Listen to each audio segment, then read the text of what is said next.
नमस्कार।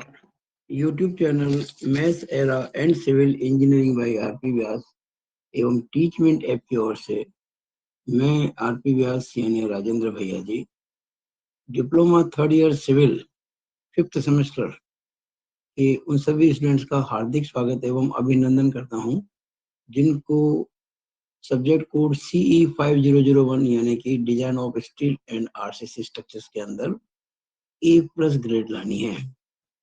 सब लाना चाहते हैं, कौन नहीं लाना चाहता, लेकिन उसके लिए बहुत मेहनत करनी पड़ती है। और आप अगर मेरे वीडियोस को स्टार्ट टू फिनिश देखेंगे और अपने खुद के नोट्स बनाएंगे और मेरे निर्देश अनुसार काम करेंगे तो आप ये अवश्य प्राप्त कर सकते हैं।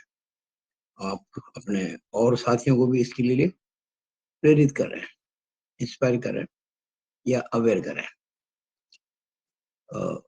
क्योंकि मैं जो ये सुविधाएं दे रहा हूँ इस प्रकार से इतने कम मूल्य में, वो कहीं और से प्राप्त नहीं हो सकती। आज इस वीडियो में, जो कि मेरा वीडियो नंबर 9 है, मैं आपको टेंशन मेंबर जो यूनिट है अपने, जिसको मैंने नाम दिया 1A, क्योंकि यूनिट 1 में जो आपका सिलेबस है उसमें टेंशन के साथ में कंप्रेशन मेंबर भी है और वो अलग चीज है, इसलिए मैंने इसको दो भागों में बांट दिया, 1A और 1B। 1A का मतलब टेंशन मेंबर्स, 1B का मतलब कंप्रेशन मेंबर, जिसमें स्टड भी आते हैं। और टेंशन मेंबर करने के बाद में उसको करना बहुत आसान होगा, क्योंकि बहुत सारी बातें जो हैं, हैंडबुक को यूज कैसे करते हैं, कोड कैसे काम में लेते हैं, वो आपने इसमें सीखा हुआ है। एनीवेज, टेंशन मेंबर्स में 8 नंबर के जो क्वेश्चन है, 8 मार्क्स क्वेश्चन, ये जो एग्जाम आए अब तक, वो सभी इस वीडियो में होने जा रहे हैं।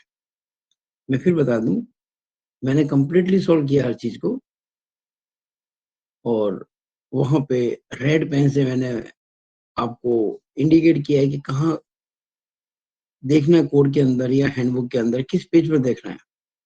तो ये आप पे निर्भर करता है, आप किस प्रकार से काम करते हैं। अगर आप ढंग से काम करेंगे तो आपकी प्रैक्टिस करना, इसकी प्रैक्टिस बहुत मुश्किल से होती है। समझना कोई कठिन नहीं है, आप वीडियो देखेंगे समझ में आ जाएगा, लेकिन जब तक खुद नहीं करेंगे अपने हाथ से, तब तक प्रैक्टिस कभी आपकी होगी नहीं।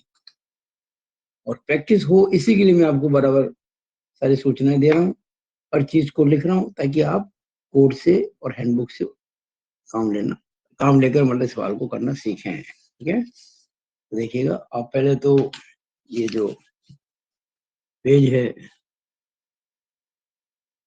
इसको मैं थोड़ी देर के लिए रोक देता हूँ, ताकि आप इसको पॉज करके अपने क्वेश्चंस लिख सकें। देखिए, ये जो पहला क्वेश्चन है 8 मार्क्स में जो आया हुआ, सीमांत अवस्था विधि को संक्षेप में समझाइए। ये 8 मार्क्स का क्वेश्चन है, ध्यान रखना। ये 2021 स्पेशल में मैंने जो आपको पीडीएफ भेजी थी, उसके अंदर पेज नंबर 5 पे क्वेश्चन तीसरे का पहला है। ये उस समय वार्षिक पद्धति थी, तो ये क्वेश्चन 6 नंबर का था, उस समय 6 या 8 का होगा, लेकिन अब आपके अगर ये आया तो 8 नंबर का आएगा, ऐसा मेरा विश्वास है। अब इस क्वेश्चन का आंसर देखो आप। सब कुछ पिछले वीडियोस में हो चुका है, मैंने यहाँ रेफरेंस दे दिया। पहली बात तो इसका कंप्लीट उत्तर पेज नंबर 28 कोड का पेज नंबर 28 क्लॉज 5.2 में मिल जाएगा कंप्लीट। इसके अलावा आपको अगर अच्छे से चाहिए, डिटेल में मेरे द्वारा समझाया हुआ, तो मेरा वीडियो नंबर 7 देखिएगा। 7A और 7B मैंने कर दिए थे बाद में, क्योंकि वो वीडियो कुछ कारण से पूरा नहीं हो पाया था। तो यहाँ 7A एंड B है, ये दो है ना, दो वीडियो है, 7A एंड B को देखें। उनमें ये आपको क्वेश्चन नंबर 8, 9, 10 का जो सॉल्यूशन है, उन वीडियोस में क्वेश्चन नंबर 8, 9 और 10 का जो सॉल्यूशन है, उसको मिलाकर आपको इसका उत्तर मिलेगा। अब परीक्षा में कितने नंबर का प्रश्न है, अगर ये कभी मान लीजिए 3 मार्क्स में आ गया, हो सकता है 3 मार्क्स में आ जाए, तो बहुत शॉर्ट में लिखना है, बहुत शॉर्ट में लिखना है। और 8 नंबर में आ जाए, जो कि नॉर्मली मैं उम्मीद करता हूँ 8 नंबर में आएगा, उस केस में डिटेल में जाना है आपको। और सब कुछ मैंने इसमें समझाया हुआ है क्वेश्चन के आंसर्स में। क्वेश्चन नंबर 8, 9, 10 मेरे वीडियो नंबर 7A और B के अंदर, शायद ये 7B में मिलेगा आपको। नाउ क्वेश्चन नंबर 2, काफी देर से रुका पड़ा है ये, आपने इसको पॉज करके चाहे तो नोट कर सकते हैं। Explain different types of failures in tension members. तनाव अवयवों में विभिन्न प्रकार के जो फेलियर्स होते हैं, यानी जो विफलताएं होती हैं, किस किस प्रकार से टेंशन मेंबर विफल हो सकता है या फेल हो सकता है, उनको आपको समझाना है। मेरी एक राय और मानिएगा, जब भी मैं कहता हूँ कि ये पीडीएफ में पेज नंबर 5 पर क्वेश्चन तीसरे का पहला है, तो मैं आपसे अपेक्षा करता हूँ, आपसे मैं एक्सपेक्ट करता हूँ कि आप पीडीएफ खोल के उस पेज पे वो क्वेश्चन जो लिखा हुआ है, आप जिस किसी मीडियम से एग्जाम देते हैं, हिंदी से, उसके हिसाब से अपने क्वेश्चंस को अपने हाथ से लिखिए। ये मैं कहना चाहता हूँ। आप जब तक इन क्वेश्चंस को अपने हाथ से नहीं लिखेंगे, आपकी प्रैक्टिस नहीं होगी। और सब कुछ फेयर होना चाहिए, बिल्कुल नीट एंड क्लीन। पहले क्वेश्चन लिखें, फिर इसका पूरा उत्तर लिखें। अब ये पूरा क्वेश्चन आपको मिलेगा पेज नंबर 34, 2018 में क्वेश्चन आया था ये, पेज नंबर 34 है पीडीएफ की, उसमें क्वेश्चन पहले का तीसरा। हालांकि उसके अंदर ये छोटा क्वेश्चन आया था, लेकिन ये बड़ा क्वेश्चन आने की संभावना है 8 नंबर में। मैं आपको पहले भी कह चुका हूँ कि हम जिन क्वेश्चन को 3 का मान के कर रहे, हो सकता है वो 8 में आ जाए, और जिनको 8 का मान के कर रहे हो 3 में आ जाए। कुछ नहीं कह सकते। आपको नंबर का वेटेज देके उसके हिसाब से आपको आंसर लिखना है।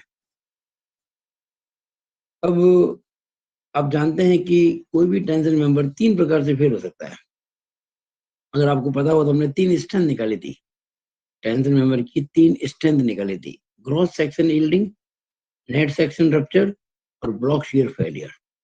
और इन तीनों फेलियर्स में से, इन तीनों फेलियर के कारण, मतलब एक्चुअली हम स्ट्रेंथ निकालते हैं ना, इन तीनों केसेस में स्ट्रेंथ निकालते हैं, जो सबसे कम होती है वही उसकी स्ट्रेंथ कहलाती है। हम तीनों क्यों निकालते हैं? क्योंकि इन 3 प्रकार से फेल हो सकता है। या तो ग्रोथ सेक्शन में यील्डिंग में फेल हो जाए, या नेट सेक्शन में रप्चर में फेल हो जाए, या ब्लॉक शीयर में फेल हो जाए। तो फेल होने के पहले वो कितना लोड ले सकता है, वो निकालने के फॉर्मूले देखिएगा। ये आपको ये 6.1 पेज 32, 6.2 पेज 32, 6.3 पेज 32 और 6.4 पेज 33-34, ये सब। इसके अलावा पेज नंबर 30 टेबल 5, ये सब रेफरेंस दे रहा हूँ मैं आपको कोड के, और ये मेरे वीडियोस के रेफरेंस हैं जिनमें आपको आंसर मिलेगा। वीडियो मेरा चौथा और पांचवा, मेरा जो वीडियो नंबर चौथा और पांचवा है, उसमें पेज 15 से लेके 27 तक जो मैंने समझाया है, उसके अंदर आपको ये सब कुछ मिल जाएगा।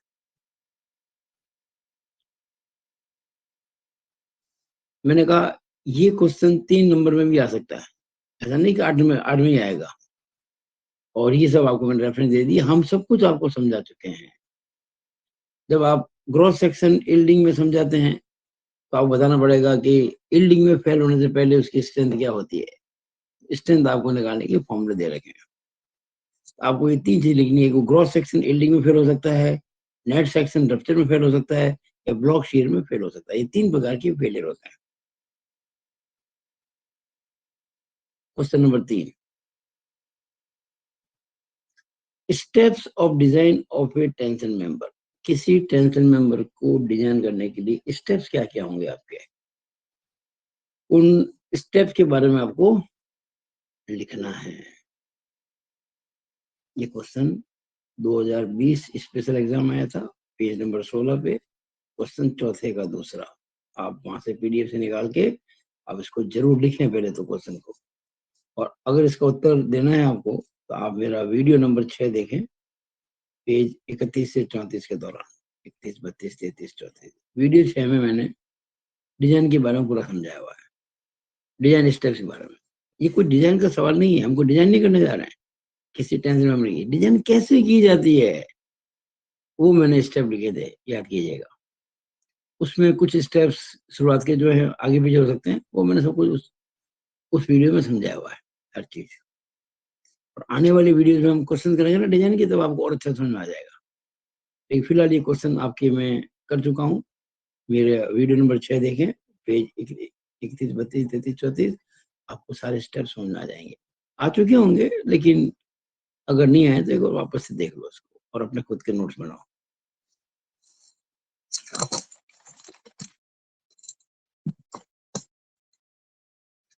क्वेश्चन नंबर 4,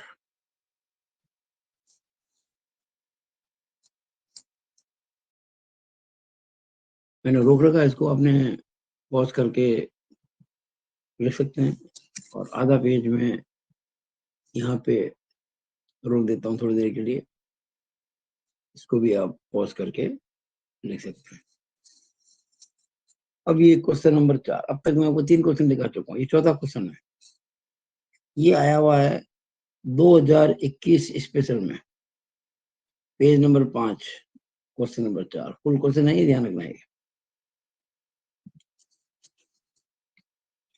इस वीडियो में मैं आपको वो सवाल करवा रहा हूँ जिसमें अपन को स्ट्रेंथ निकालनी होती है किसी टेंस मेंबर की। ये टेंस मेंबर जिसका सेक्शन दे रखा होता है, आपको सेक्शन दे रखा है और उसकी आपको स्ट्रेंथ निकालनी है। डिजाइन नहीं, डिजाइन के सवाल बाद के वीडियोज होंगे। ये वीडियो नंबर 9 है ना, इसके बाद जो 10वां वीडियो होगा वो होगा आपके लिए होम असाइनमेंट का। उसमें आपको मैं खूब सारे सवाल डालूंगा, शायद 10-12 सवाल होंगे, मुझे नहीं पता, ध्यान नहीं आ रहा, लेकिन सवाल बना रखे मैंने आपके लिए। वो केवल होम असाइनमेंट का वीडियो है, वो एग्जाम के क्वेश्चन नहीं है। मैंने अपने मन से क्वेश्चन बना के उस वीडियो में डाले हुए। नेक्स्ट जो वीडियो होगा 10वां, और आपसे अपेक्षा है कि आप उन सबको सॉल्व करके मुझे आंसर भेजें। उस वीडियो से जो आने वाला है 10वां, इसके बाद आपको आइडिया मिलेगा कि जब डिजाइन की जाती है सिंगल सेक्शन की, डबल सेक्शन की, डबल एंगल से, सिंगल एंगल से, इस प्रकार से, तो किस प्रकार का सेक्शन चूज करना चाहिए और हमें क्या मतलब जॉइंट कैसा बनाना चाहिए, बोल्ट वाला या वेल वाला। इस बात से आप वाकिफ हो जाएंगे उस वीडियो को देखकर। उस वीडियो को देखकर और उसके हिसाब से जो मैंने क्वेश्चन दिए, मैंने सॉल्व कुछ भी नहीं किया उस वीडियो में। नेक्स्ट वीडियो में मैंने केवल आपको क्वेश्चन दिया। अगर आपने सब कुछ समझा हुआ है इन वीडियोज में जो शुरुआत से 1 से लेकर 9 तक हैं, तो आप वो क्वेश्चन जरूर कर लेंगे। वो केवल स्ट्रेंथ निकालने वाले हैं, और क्योंकि इस वीडियो में मैं स्ट्रेंथ निकालना सिखा रहा हूँ, इस बेस पर आप स्ट्रेंथ निकाल देंगे। और जो वीडियो नंबर 10 होगा ना, इसके बाद वो अच्छे से जब देख के सवाल करोगे तो वो आपको हेल्प करेगा अगले जो वीडियोज है जिसमें डिजाइन के क्वेश्चन है उनको सॉल्व करने में। मैं जब भी पढ़ाता हूँ स्टेप बाय स्टेप पढ़ाता हूँ, बिल्कुल इजी टू टिपिकल की ओर जाता हूँ। मैं कभी भी टिपिकल से इजी नहीं जाता, स्टेप बाय स्टेप चलता हूँ। पहले सीढ़ी, दूसरी, ऐसे करते करते आपको मंजिल तक पहुंचाता हूँ। ऐसी मेरी कोशिश रहती है। तो ये एक टेंशन मेंबर है, देखा आपको क्या है ये आप देख रहे हैं यहाँ पे, ISA Indian standard angle 150 by 115/8। Long leg इसकी 150 mm, ये लॉन्ग लेग है 150 mm। ये आउटस्टैंडिंग 115 है और 8 mm इसकी थिकनेस है। मैंने इसके 2 व्यू बनाए हुए हैं। ये दोनों व्यू एग्जाम में बने हुए हैं, पेपर में बने हुए हैं। जहां तक मैं सोचता हूँ ये पेपर में बने हुए हैं जो मैंने बनाया है। और ये देखा ना 150, 150 यानी 150 की लेग जोड़ी हुई है, और छोटी लेग जो है आउटस्टैंड कर रही है। और यहाँ ये बताया गया एक वेल्ड यहाँ पर है, एक वेल्ड यहाँ पर है। ये इसका एलिवेशन है।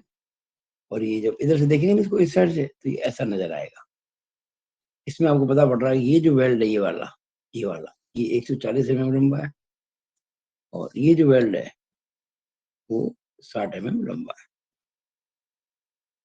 आप जानते ही हैं कि सीजी यहाँ होती है इसकी, यहाँ कहीं होती है, यहाँ यहाँ सीजी होती है इसकी एंगल की। ये आपको अच्छे से पता है। तो सीजी यहाँ होगी तो ये दूरी कम होती है, ये दूरी ज्यादा होती है।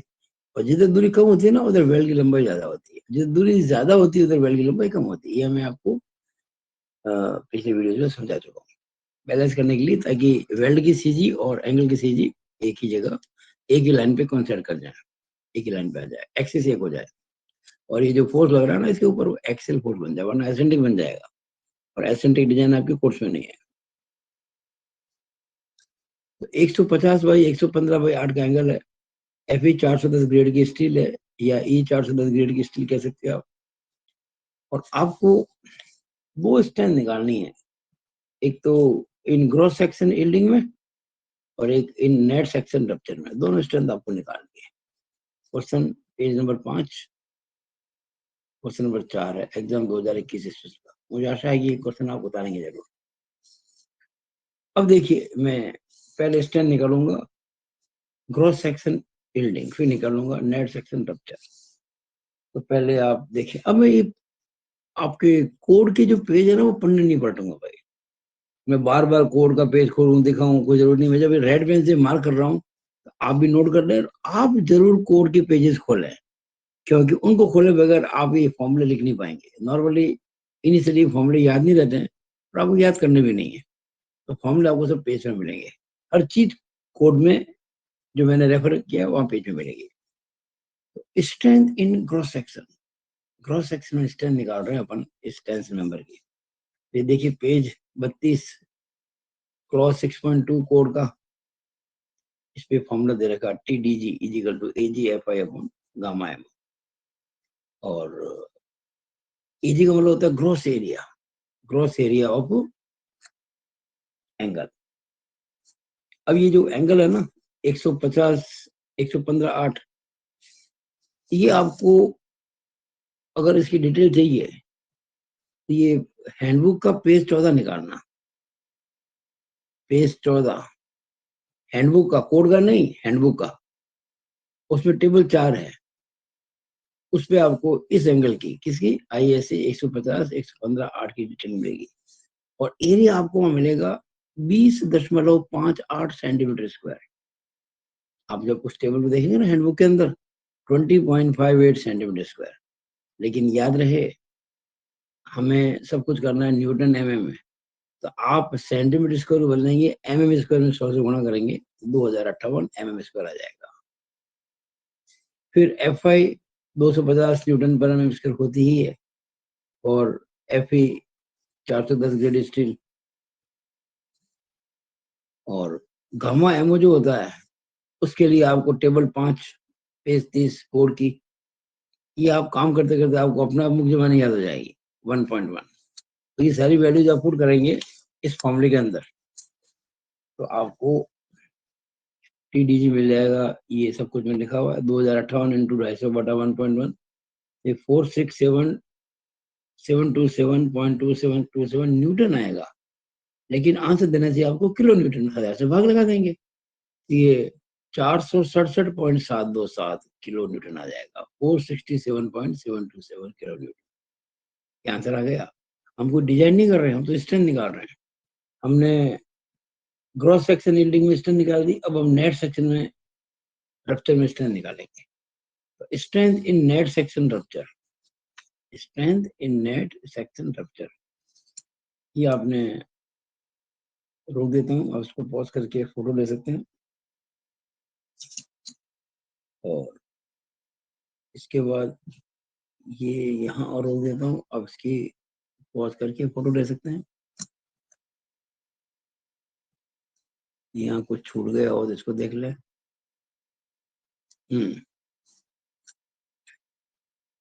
अब नेट सेक्शन रप्चर में स्ट्रेंथ निकालने के लिए आपको फॉर्मूला पता है, पेज 33 कोड का 6.33 क्लॉज है, और ये फॉर्मूला आपको दे रखा है, मुझे कहने की जरूरत नहीं है। TDN net section in rupture 0.9 ANC into FU upon gamma ml plus beta into AGO into FI बटा गामा MO। ये मैंने जब आपको वीडियोस बताए थे अपने, तो हर चीज समझाई हुई इसकी, एक एक पॉइंट क्लियर किया हुआ है। आप उन वीडियोस को देखेंगे, आपको सारी बातें बिल्कुल से क्लियर हो जाएगी। ANC net area of the connected leg. अब देखिए कनेक्टेड लेग इसके अंदर कौन सी है, 150 वाली है ना। अब से कोई बोल्ट तो है नहीं, डी तो घटेगा नहीं, लेकिन T/2 जरूर घटेगा। तो 150 माइनस टी कितना, 8, 150 माइनस 8/2 गुणा टी यानी कि 8। ये देखिए 150 माइनस 8 बटा 2 इंटू 8, 1167 आ गया mm स्क्वायर। फिर एजीओ, इसके अंदर देखिए ये आउटस्टैंडिंग लैग है 115 की, 115 माइनस 8 बटा 2 into 8, 888 mm square. Gamma ml 1.25, gamma mo ये आपका 1.10, ये आपको टेबल 5 पेज 30 कोड में मिल जाएगा। अब इस फॉर्मूले में बीटा पहले निकालना चाहिए, आपको बीटा को पहले निकालना चाहिए। तो बीटा देखिए आप, ये फॉर्मूला लिखा हुआ है उसी फॉर्मूले के अंदर, ये जो पेज नंबर 33 पे है ना, 6.3 पे कोड में, उस बीटा की वैल्यू लिखी। आपको कुछ भी याद नहीं करना है। 1.4 minus 0.076 W by T into F I बटा F U into B S upon L C. और डब्ल्यू जो होती है, अगर डब्ल्यू की बात करें तो आपको ये फिगर 6A जरूर देखना चाहिए पेज 33 पर। चलो एक बार खोल देता हूँ पेज 33 पर, फिगर 6A, पेज 33 पर ये देखिएगा, ये पेज 33 पर ये फिगर 6A दिख रहा है आपको। ये अगर बोल्ड से जोड़ा हो तो ये काम आएगा, और वेल से जोड़ा तो ये काम आएगा। अब जो वेल से जुड़ा हुआ ना, ये काम आ जाएगा। इसके अंदर आपको पता होगा कि जो बी एस है वो डब्ल्यू के बराबर है, यानी जो डब्ल्यू है वो बी एस है। और डब्ल्यू क्या होती है, ये जो है कनेक्टेड लेग, तो वेल्डिंग कर रही है, ये है आउटस्टैंडिंग लेग। तो लेग जो आउटस्टैंडिंग है उसको डब्ल्यू कहते हैं। तो ये सब आपको कोड में मिलेगा। तो मैंने सारी वैल्यू डब्ल्यू की, टी की, एफ आई की, एफ यू की, बी एस की, बी एस तो डब्ल्यू के बराबर होता है ना। अगर डब्ल्यू यहाँ पे 115 है तो बी एस भी 115 ही होगा यहाँ पे, देखो है ना 115। अब एलसी, एलसी जो होगा, इसके लिए आपको मैंने बताया था, ये जैसे ऐसे फोर्स लग रहा है ना, टेंशन में ऐसे फोर्स लग रहा है, तो फोर्स के पैरेलल वेल्ड कौन सा है, ये तो नहीं है। ये वेल्ड तो फोर्स फोर्स के परपेंडिकुलर है। और ये जो वेल्ड दिख रही है आपको, ये वाला, ये फोर्स के पैरेलल है, और ये भी इस फोर्स के पैरेलल है। तो कोड के अंदर ऐसा कुछ क्लियर नहीं कहा गया है। देखिए मैं बताऊं आपको, कोड की बात करते हैं। एलसी ऊपर तो लिखा हुआ है बोल्ट के बारे में, नीचे देखो जो मैंने अंडरलाइन कर रखा है। और एलसी जो है वो लेंथ ऑफ द वेल्ड, देखिएगा ये पेज नंबर 33 पर है। Length of the weld along the load direction, load की दिशा में वेल्ड की लंबाई। तो यहाँ मैंने आपसे उस वीडियो में भी डिस्कस किया था, अभी फिर कर रहा हूँ, कि कुछ बुक्स ने क्या किया है कि लोड के पैरेलल जो लंबाई है वो 140 और 60 है। उन्होंने उसका मीन ले लिया है, माध्य औसत ले लिया। जैसे 140 और 60 कितने होते हैं, 200 आधा कितना होता है, 200 ले लिया। पर कुछ बहुत अच्छी किताब जो हैं, बहुत अच्छी स्टैंडर्ड जो बुक्स हैं, बहुत हाई फाई ऑथर की, उन्होंने 140 लिया है। इसलिए मैंने भी इसको 140 ही लिया है। और कोड में ऐसा कोई स्पेसिफाई नहीं दिया कि लॉन्ग लेनी है कि शॉर्ट लेनी है, एवरेज, कुछ नहीं कहा है। पैरेलल टू फोर्स, और ये फोर्स के पैरेलल है, इसमें कोई अतिशयोक्ति नहीं है। तो यहाँ पे आपको 140 लेनी है एलसी। तो जब आप एलसी लेंगे 140, अब सब बातें मैंने आपको समझा दी। इसके डब्ल्यू क्या है, टी क्या है, F I, F U, B S, तो आपको बीटा मिल जाएगा। जब आप बीटा को सॉल्व करेंगे ना, तो देखिए आपको बीटा मिलेगा, इसको सॉल्व करने से 0.8528 ये मिलेगा। जब आप 1.4 में से सब घटाएंगे ना, तो आपको 0.8528 मिलेगा। अब बीटा के लिए एक चेक है कोड के अंदर, ये कोड में लिखा हुआ देखिएगा, चेक है कोड के अंदर बीटा के लिए। ये बीटा नहीं, ये देखो, ये बीटा निकाला यहाँ पे, क्या कहा है, शुड बी लेस देन और equal to F I gamma MO upon, sorry, F U gamma MO upon F I gamma M L, इससे कम या बराबर, और 0.7 से ज्यादा या बराबर होना चाहिए। यानी कि 0.7 से या तो ज्यादा हो या बराबर हो। इसका क्या मतलब हुआ, ये 0.7 से कम नहीं होना चाहिए, और ये कह रहा है ये जो वैल्यू है F U gamma M O upon F Y gamma M L से या तो कम होनी चाहिए या बराबर होनी चाहिए। इसका मतलब इससे ज्यादा नहीं होनी चाहिए। ये बातें आपको मैं समझा चुका था, फिर भी रिवाइज कर रहा हूँ। अब देखिएगा ये जो वैल्यू आपकी आई है 0.8528, डेफिनेटली ये 0.7 से कम तो नहीं है। अब जो ये अपने फॉर्मूला है मैंने बताया ना कि beta should not be less than 0.7 and should not be more than F U gamma M O upon F Y gamma M L. मैंने F U F Y gamma M O gamma M L के मान रखे ना सब कुछ करके, और ये 1.25 तो हमने वहाँ टेबल 5 से लिया पेज 30 से। तो आप देखेंगे तो ये आप पाएंगे 1.4432, यानी कि ये हम कह सकते हैं कि बीटा की वैल्यू 1.4432 से ज्यादा नहीं होनी चाहिए और 0.7 से कम नहीं होनी चाहिए। अब देखो ये आपकी जो वैल्यू है ये इस रेंज में आ रही है। देखिए आपने बीटा क्या लिया था 0.44 सॉरी 0.8528 सॉल्व करके कैलकुलेशन से। अब लिखेंगे हम ऐसे, देखिए हर चीज मैंने क्लियर की है। As beta is equal to 0.8528 is not less than 0.7, ये 0.7 से कम नहीं है भाई। 0.8528 है ना, इससे कम तो नहीं है, और ना ही ये 1.4432 से ज्यादा है, नॉट मोर देन। ये चीज इसके और इसके बीच में है, तो ओके ओके कर दिया हमने इसको, हेंस ओके। यहाँ ओके लिख देते हैं इसको यहाँ पे, ओके। जगह जगह पर आप चेक लगाते हैं ना, और जैसे ही चेक सही मिलता है आप ओके लगा दीजिएगा। ये बात मैंने कहाँ से लिखी है 6.3.3 for beta page 33 of code, वहां लिखा हुआ ये चीज। तो हमने फिक्स हो गया हमारा कि बीटा है 0.8528 बीटा आ गया। अब जब बीटा आ गया ये वाला, अब सारी वैल्यू, अब देखिए ए एन सी में तो कोई प्रॉब्लम ही नहीं है, इसे मैं समझा दूंगा आपको सारा। ये सारी वैल्यूज जो मैंने इस फॉर्म में बताई है रखेंगे ना, आपको TDN मिलेगा।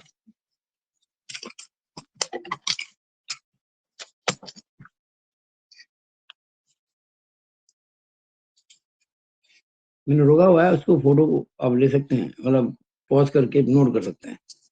फोटो तो शायद लाएंगे तो बहुत डिम आएगी। तो ये TDN से वैल्यू पुट किया हमने, बीटा की 0.8528 सॉल्व किया, तो आपके आ गया 516904 न्यूटन। लेकिन आंसर देना चाहिए किलो न्यूटन में, 1000 का भाग लगाया तो 516.904 किलो न्यूटन आंसर आ गया। ये डिजाइन अगर आपसे ये कहते हैं ना, सपोज करो ये क्वेश्चन थोड़ा चेंज कर देता हूँ। ये क्वेश्चन होता है, कहा जाता कि net gross section of building और नेट सेक्शन रप्चर में स्ट्रेंथ निकाल के बताइए कि इस टेंशन मेंबर की स्ट्रेंथ क्या है। दो में निकाल के, तीसरे की बात नहीं चल रही है। आप जो दो में निकालेंगे, जो दो में से कम होगी वो स्ट्रेंथ मानी जाएगी। अगर ये पूछता स्ट्रेंथ कितनी है, तो आप देखा कि हमने जो पहले स्ट्रेंथ निकाली थी इसकी, पहले इसके अंदर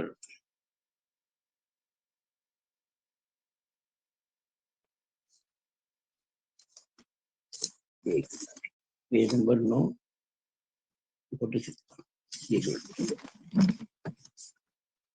हमने जब TDG निकाली थी तो 467.727 निकली थी, और अभी अभी मैंने TDN निकाली है। तो आप देख रहे हैं ये स्ट्रेंथ आ रही है 516.904, वो कितनी आ रही थी 467.727। तो आपसे पूछूं मैं स्ट्रेंथ क्या होगी, ये होगी, जो कम होती है ना वो स्ट्रेंथ होती है। अगर इन दोनों में से स्ट्रेंथ पूछी जाती तो आपको कम वाली बतानी थी, लेकिन इसमें ऐसा नहीं पूछा, क्वेश्चन में साफ साफ का है।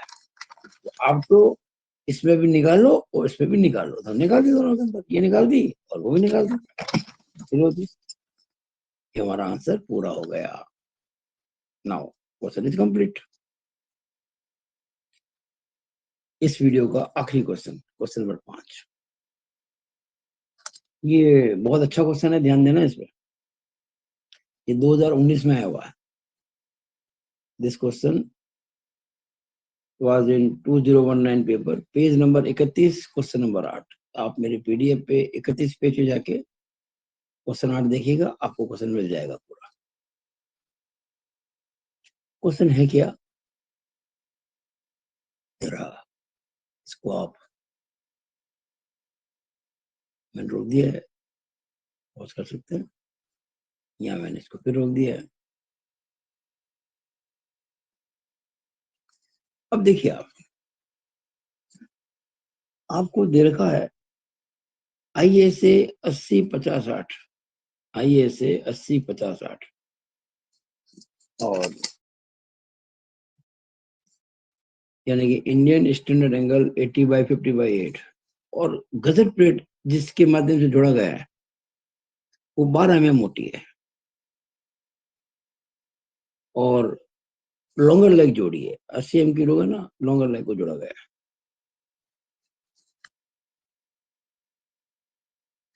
आपको क्या कहा गया है इस क्वेश्चन के अंदर कि आप डिजाइन स्ट्रेंथ निकालो, डिजाइन स्ट्रेंथ निकालो ऑफ दिस टेंशन मेंबर, यानी ये जो टेंशन मेंबर आपको दे रखा है इसकी डिजाइन स्ट्रेंथ क्या होगी, यानी आपसे इसकी लोड कैरिंग कैपेसिटी है। जब भी कोई स्ट्रेंथ का सवाल आता है, ये क्वेश्चन डिजाइन का नहीं है।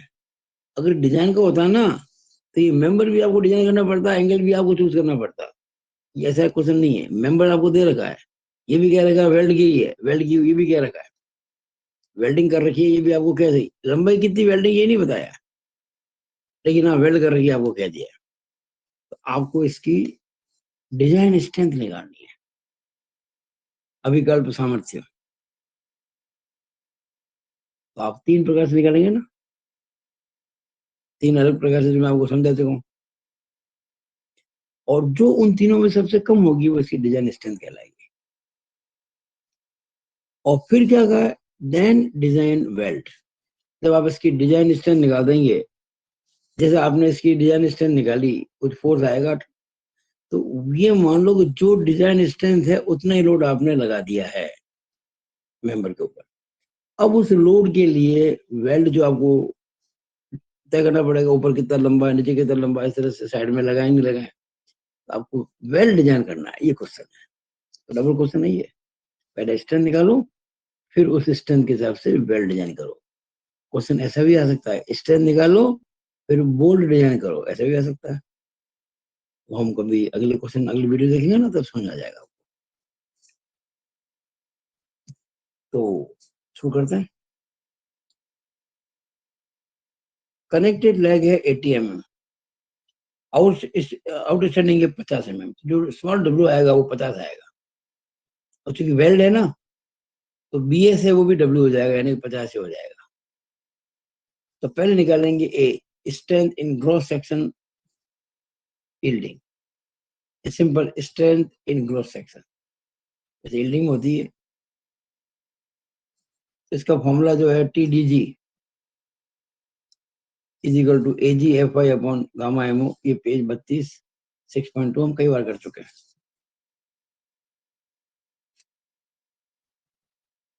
मैं ये जो कर रहा हूँ आपके सामने, मेरा इतना करने का उद्देश्य यही है कि आप जब परीक्षा में प्रश्न करें ना, तो एग्जाम में बिल्कुल वैसा ही लिखे जैसे कि मैं लिख रहा हूँ।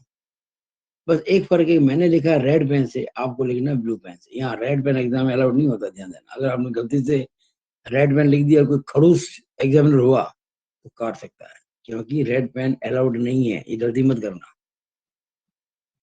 अपन किसी को भी अपने नंबर काटने का अवसर क्यों दें, किस लिए दें, कभी देना ही नहीं है।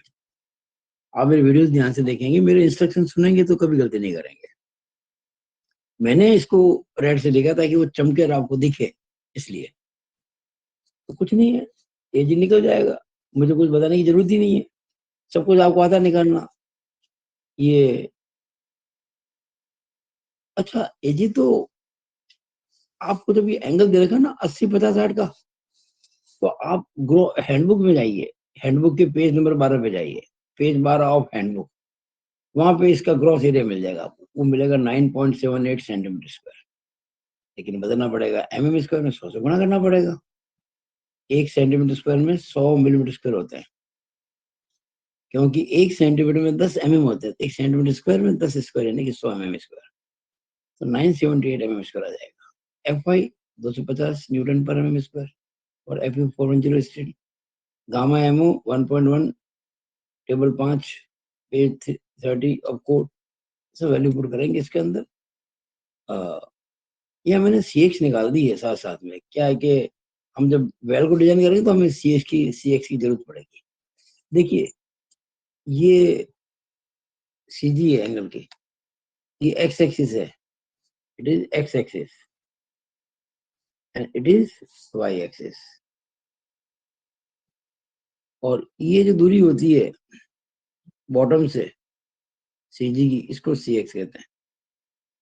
और इस एंड से ये जो दूरी होती है ये वाली, इसको CY, हालांकि इसमें CY काम नहीं आएगी, अभी CX ही काम आएगी।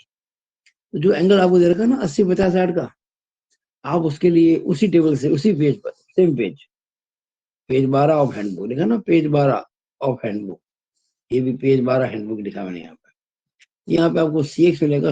एक्चुअली CX मिलेगा आपको, ये आपको टेबल मिलेगा 2.73 सेंटीमीटर, याद कीजिएगा 2.73 सेंटीमीटर मिलेगा आपको हैंडबुक के अंदर, लेकिन हमको चाहिए MM में।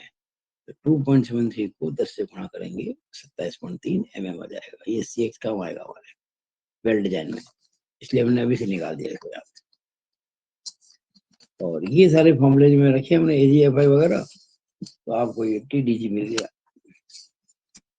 पहले तो आप इसकी जरा रोक देता हूँ ताकि आप इसको पॉज करके लिख सके।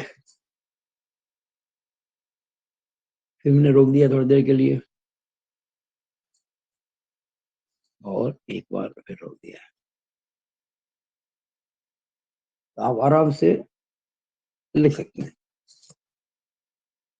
अब देखिएगा वो जो सारी वैल्यू निकाली थी मैंने अभी भी आपके सामने, ये AGFI गामा एमओ सब लिखी हमने इसमें। तो ये आंसर आएगा न्यूटन में। किसमें आएगा?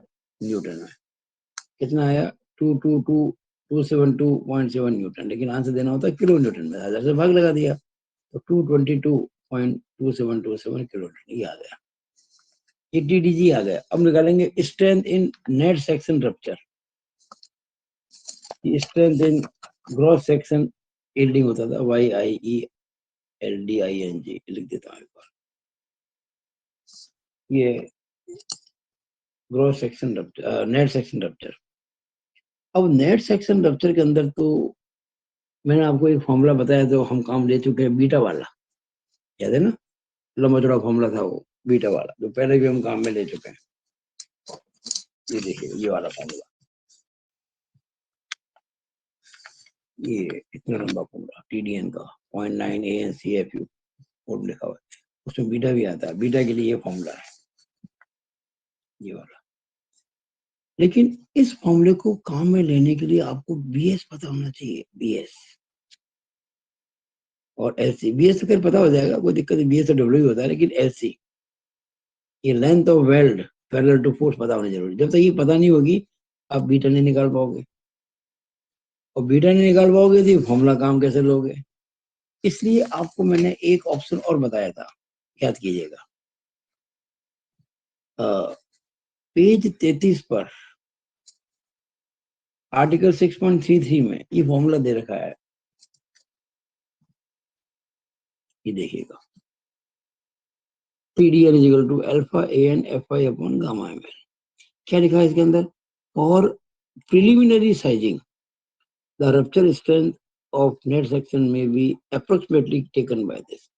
इसने, क्योंकि इससे आप निकाल ही नहीं पाएंगे ना, जब इससे आप निकाल नहीं सकते इस फॉर्मूले से, ये वाला जो फॉर्मूला है, तो वो इसलिए आपको इसमें इससे निकालनी पड़ेगी। वैसे भी आपको बता दूं, डिजाइन के क्वेश्चन में मैं आपको बता देता हूँ, एक गाइडेंस दे देता हूँ हम लोगों को। कई कॉलेजेस के जो टीचर्स है वो भी आपको ऐसा गाइड करेंगे डेफिनेटली। डिजाइन करते वक्त भी जहां तक मेरी एक सलाह है, आप इस फॉर्मूले से बचिए और इससे बचिए, क्योंकि इसमें बहुत ज्यादा कैलकुलेशन, कम से कम 7-8 मिनट, कम से कम कह रहा हूँ। कई बार तो अगर प्रैक्टिस नहीं हो तो 12-12 15 मिनट लग जाते हैं। तो इससे मत निकालिए आप डिजाइन के अंदर। वैसे भी आराम में तो इससे निकाल ही नहीं पाएंगे आप, इसी से निकलती है। हाँ बाद में चाहे तो इससे आप चेक करके ओके कर सकते हैं अगर टाइम मिले तो। मैंने ये क्वेश्चन में किया भी है आपकी सुविधा के लिए। तो यहाँ हम इस फॉर्मूले से TDN निकालेंगे, alpha AN FU upon gamma MN। अब चूंकि वेल्ड की बात चल रही है तो अल्फा तो यहाँ 0.8 ही होगा। AN जो होता है इसमें वो ANC प्लस AG होता है। ANC AGO निकालने में कोई समस्या नहीं है, आपको पहले समझा चुका हूँ, सब कुछ पता पड़ गया। तो ANC AGO को जोड़ेंगे ना, 608 और 368, तो ये 976 mm स्क्वायर आ जाएगा AN। और AN को जब रखेंगे इसके अंदर फॉर्मूले में तो आपको TDN मिल जाएगा। ये 0.8 इंटू ये 976 सब मिल गया, ये मिल गया 256102.4 न्यूटन। हम देंगे किलो न्यूटन में, तो 1000 का भाग लगाया, 256.1024 किलो न्यूटन आ गया। 256.1024 किलो न्यूटन आ गया। तो ये आपने जो है निकाली TDN। अब आपने देखा इसका जो TDG था 222.2727 और TDN निकाला तो 256.1024 आया। ये तो बड़ा है, ये 256.1024 तो भाई 222.2727 से बड़ा है ना। स्ट्रेंथ कौन सी हुई, छोटी वाली, यानी कि 222.2727। यानी अब हम इसी बेस पर वेल्ड की डिजाइन करेंगे। हमने दो वैल्यू निकाल दी, तीसरी और होती है, ब्लॉक शेयर की होती है, लेकिन चूंकि अभी हमको पता ही नहीं है वेल्ड की लंबाई कितनी है तो हम ब्लॉक शेयर में कैसे चेक करेंगे, वो आपको बाद में चेक करना चाहिए अगर बहुत बड़ा सवाल हो 8 नंबर का और कहा जाए तो, वरना नॉर्मली कभी उसके अंदर फेल होता नहीं है। और अभी तो आप ब्लॉक शेयर में निकाल भी नहीं सकते क्योंकि अभी आपको लंबाई वगैरह पता नहीं है। अब वैसे भी हमको स्टैंड निकालनी थी, तो स्टैंड निकालने के अंदर आपको दो ही निकालनी है क्योंकि ब्लॉक शेयर में निकलेगी नहीं। और TDG जो था 222 पॉइंट कुछ और ये TDN जो है 256 पॉइंट कुछ, उसमें से 222.2727 छोटा है ना, तो वो इसकी स्ट्रेंथ हो जाएगी। अब हम उस फोर्स को लेने के लिए 222.2727 किलो न्यूटन को लेने के लिए वेल्ड की लंबाई कितनी होनी चाहिए और कैसे होनी चाहिए, वेल्ड की साइज वगैरह सब तय करेंगे।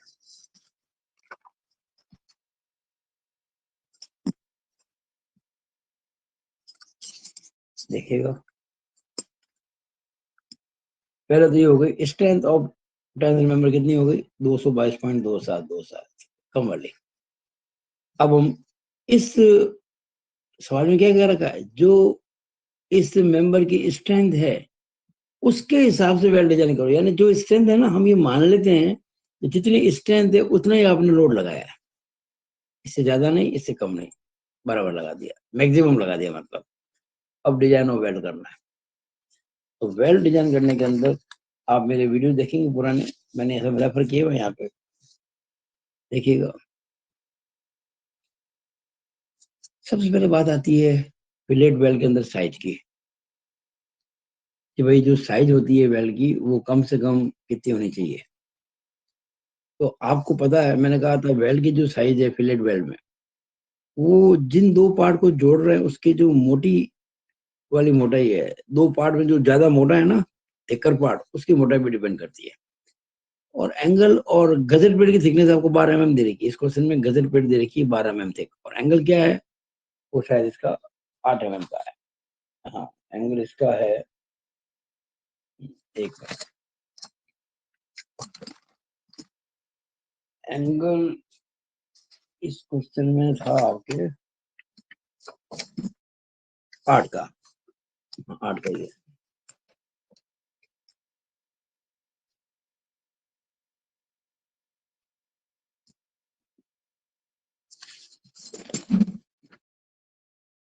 क्या 50,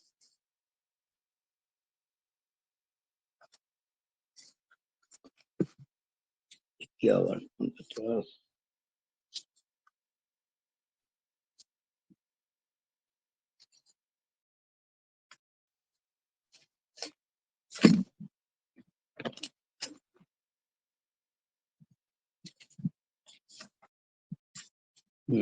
ये रहा। हाँ, ये सवाल था। 80, 50, 8 एंगल की मोटाई 8 की है और गजर प्लेट की दे रही है आपको 12 दे रखी है।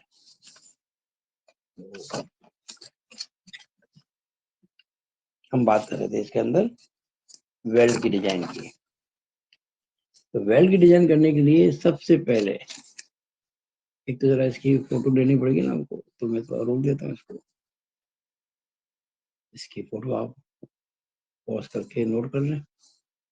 थोड़ा सा पोर्शन ये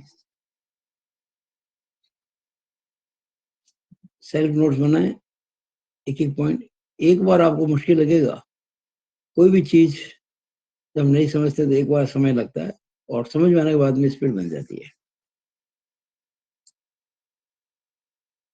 आप प्रयास करें, ये जो 8 नंबर के सवाल जितने भी हम कर रहे हैं ना, इसको आपको 20 से 25 मिनट में पूरा करना है एग्जाम में। इसकी प्रैक्टिस कर लेना।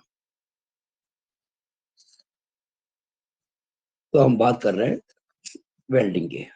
तो साइज जो वेल्ड की होती है थिकनेस ऑफ थिकर पार्ट पे डिपेंड करती है। और थिकर पार्ट है 12 mm, और 12 mm जो होती है ना, उस समय वेल्ड की साइज मिनिमम 6 mm होनी चाहिए।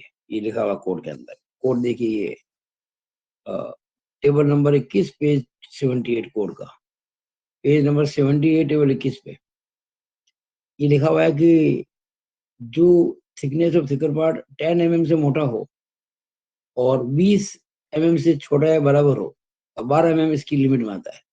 उस समय थिकर पार्ट की जो थिकनेस के आधार पर जो मिनिमम थिकनेस, मिनिमम साइज जो वेल्ड की होती है वो 6 mm से कम, सॉरी 5 mm से कम नहीं होनी चाहिए। Not less then 5 mm। ठीक है ना?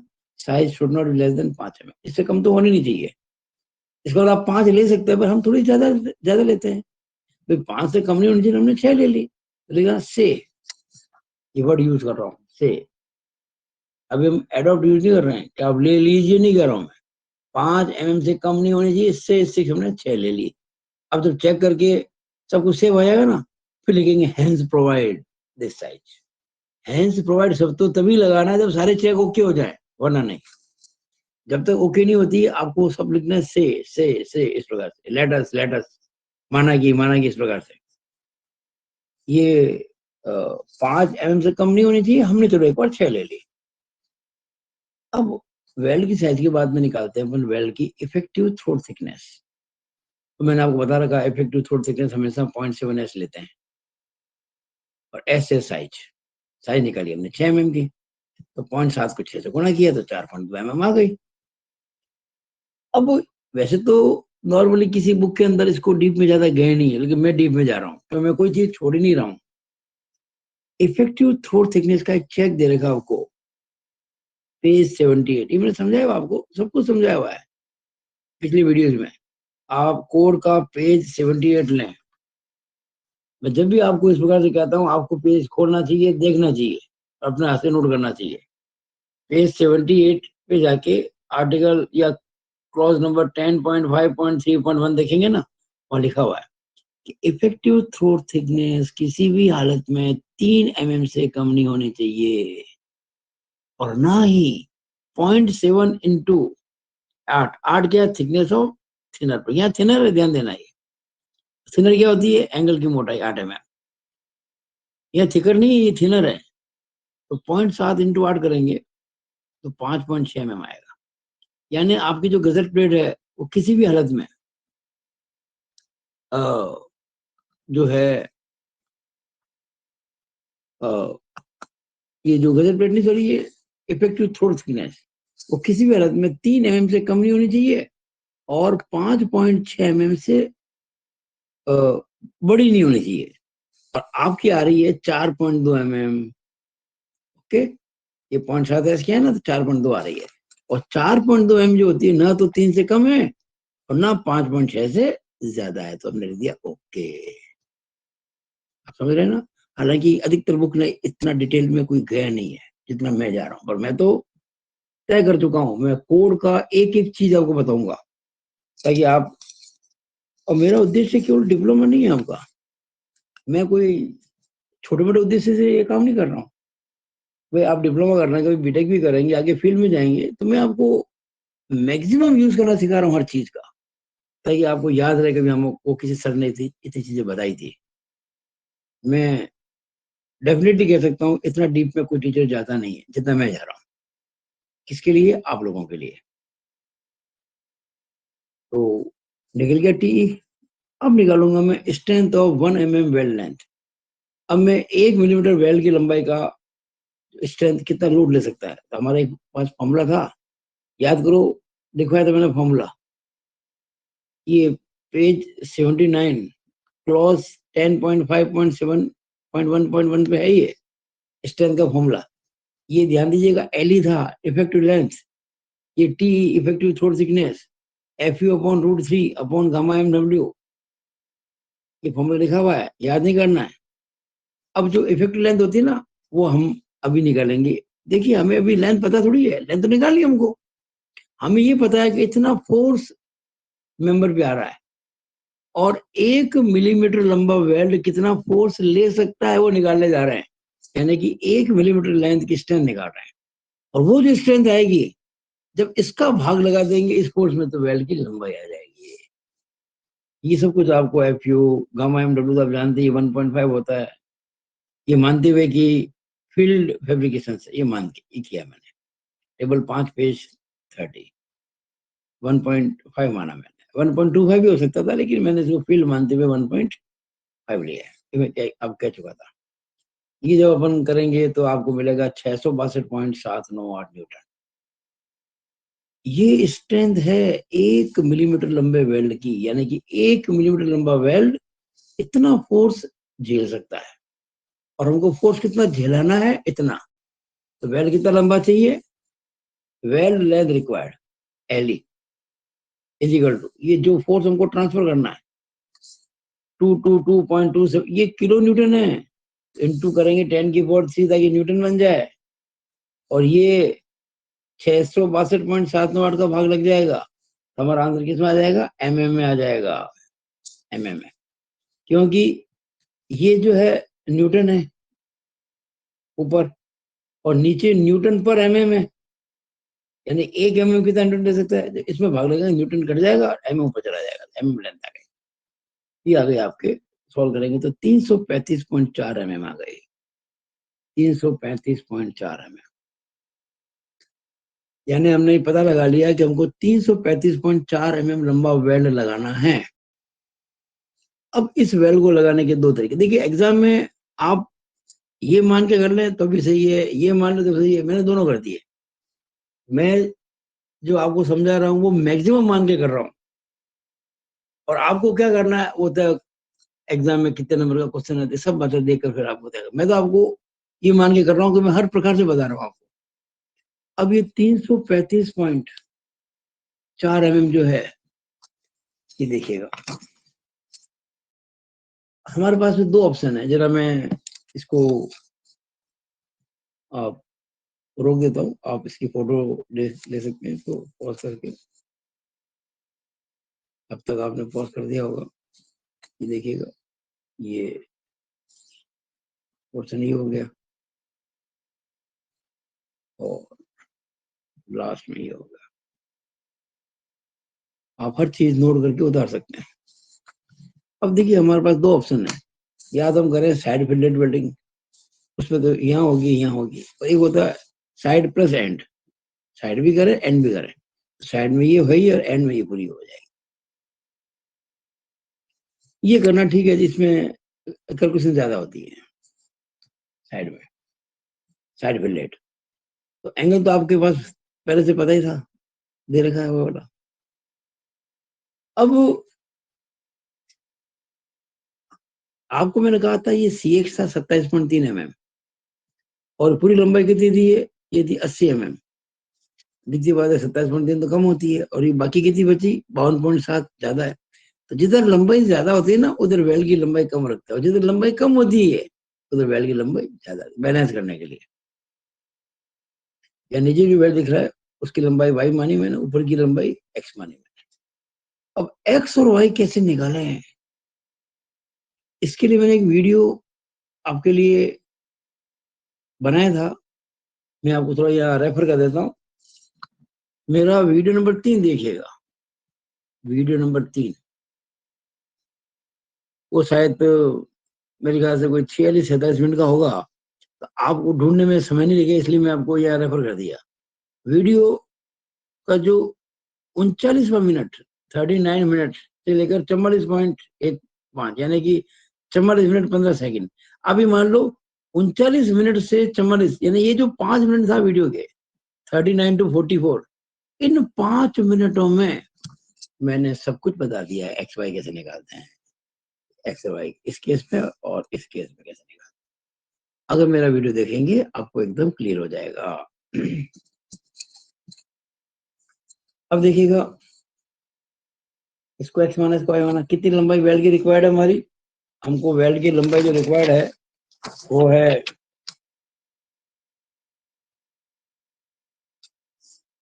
335.4 mm। तो देखिएगा, पहले equation x plus Y equal to 335.4, number 1। दूसरी कहां से लाएंगे भाई, अननोन 2 है ना, 2 अननोन के लिए 2 इक्वेशन चाहिए। दूसरी इक्वेशन क्या होगी, ये जो लंबाई है वेल्ड की x इंटू ये दूरी करेंगे, बराबर ये लंबाई इंटू ये दूरी, बैलेंस करने के लिए। और इक्विलिब्रियम यानी x इंटू 52.7 बराबर y इंटू 27.3। ये देखिएगा, x इंटू 52.7 बराबर y इंटू 27.3। इसका मतलब y की वैल्यू निकालो अगर मैं इसका भाग लगा के, तो 1.93x आ जाएगा। y आएगा 1.9, और ये y की वैल्यू 1.93x इसमें रखेंगे तो आपको x मिल जाएगा 114.47 mm। और वापस x 114.47 यहाँ लिखेंगे। ध्यान देना, अब इसको राउंड ऑफ नहीं करना है, पॉइंट वाली वैल्यू लेनी है। 114.47 यहाँ लेंगे, गुणा करेंगे 1.93 से, तो भाई मिल जाएगा आपको 220.93। अब जब फाइनली एक्स वाई मिल जाए ना, अब इसको राउंड ऑफ कर लो। जैसे 114.47 है, आपने इसको 115 ले लिया। ये 220.93 है, आपने इसको 221 ले लिया। ये फाइनल वैल्यू आ गई। यानी आपने इधर तो 115 mm वेल्ड रखा ऊपर कम वाला, और इधर आपने जो वेल्ड है वो रखा 221 mm। ये पूरी वेल्ड की डिजाइन होगी। अब ये देखिए आप, अगर आपको साइड वेल्डिंग करनी है उसके इक्वेशन थोड़ी चेंज हो जाएगी।